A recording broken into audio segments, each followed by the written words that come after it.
பார்வதி புது வடிவத்துல மகிஷாசுரனை வதம் பண்ணதுக்கு அப்புறமேலு அடுத்த இலக்கு நீங்க தானே சும நிசுமனை பார்த்து சொன்னாங்க இல்லையா? அதோட போன எபிசோட் முடிச்சிருந்தோம். இன்னைக்கு எபிசோட்ல சிவன் பார்வதியை பார்த்து நவ துர்க்கைகளோட கதைகள்ல இந்த கதை ரொம்ப சிறப்பு வாய்ந்தது. மகிஷாசுரனை வதம் பண்ண இந்த மகிஷாசுர மர்தினி காத்தியாயினிங்கிற பேரோட இனிமே அழைக்கப்படுவா அப்படின்னு சொல்ல அவங்க சிம்ம வாகனத்துல முழு ஆயுதங்களோட முழு ரூபமா இப்ப காட்சி கொடுக்கறாங்க. மகிஷாசுர மர்தினியா முருகனும் தேவர்களும் அவங்கள வணங்குறாங்க. சிவன் சொல்றாரு, அசுரனை இங்க சாமுண்டியா வதம் செய்ததுனால இந்த மலை சாமுண்டி மலைன்னு அழைக்கப்படும் அப்படிங்கிறாரு. அவங்களும் நாங்க சாமுண்டீஸ்வரிங்கிற பேர்ல என்னைக்கும் அருள் பாலிப்பேன் அப்படின்னு சொல்றாங்க. அப்போ நாராயணன் மகிஷாசுர மர்தினினால இந்த இடம் மகிஷபுரம்னு அழைக்கப்படும். அதோட இன்னைக்கு முதல் உன்னை எல்லாரும் ஜெகதாம்பால்னு துர்கைன்னு அழைப்பாங்க. மக்களை காக்கிற காத்தியாயினி அப்படின்னு நாராயணன் சொல்லவும் பார்வதி அவங்களுடைய சுய உருவத்துக்கு மாறுறாங்க. இப்போ முருகன் பார்வதி கிட்ட நிக்க அவங்க சொல்றாங்க, உன்னோட தாயோட 9 கதைகள்னு கேட்கணும்னு ஆசைப்பட்ட இல்லையா? இப்ப காத்தியாயனி கதை வரைக்கும் கேட்டிருக்க.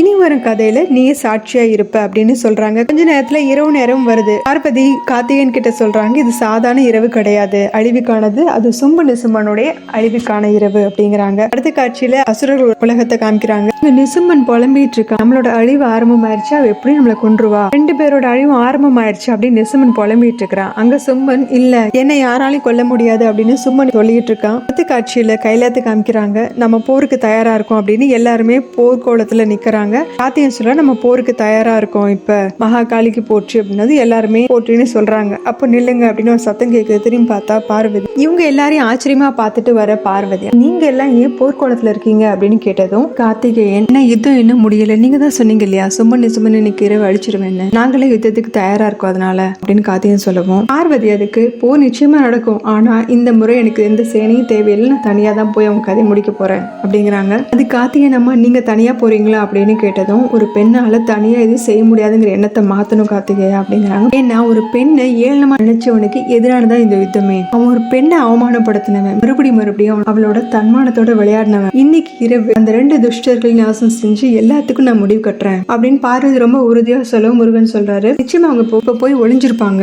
அதனால அவங்கள தேடுறதுக்காக நாங்க உதவி செய்யட்டுமா அப்படின்னு கேக்குறாரு. அதுக்கு பார்வதி, இன்னைக்கு இரவு ரொம்ப முக்கியமானது, இன்னைக்கு எங்கிட்ட இருந்து அவங்க தப்பிக்க முடியாது அப்படின்னு சொல்றாங்க. நீங்க எதுக்காக இந்த இரவை தேர்ந்தெடுத்தீங்க அப்படின்னு முருகன் கேட்கவும் சிவன் சொல்றாரு, ஏன்னா பகல் ஆண்களுக்கானது, இரவு பெண்களுக்கானது. தீயவர்களை அழிக்கணும்னா பெண்களுக்கு இரவு தான் சிறந்தது. இந்த பிரபஞ்சத்தை எப்பயாவது இருள நீ உணர்ந்திருக்கிறியா?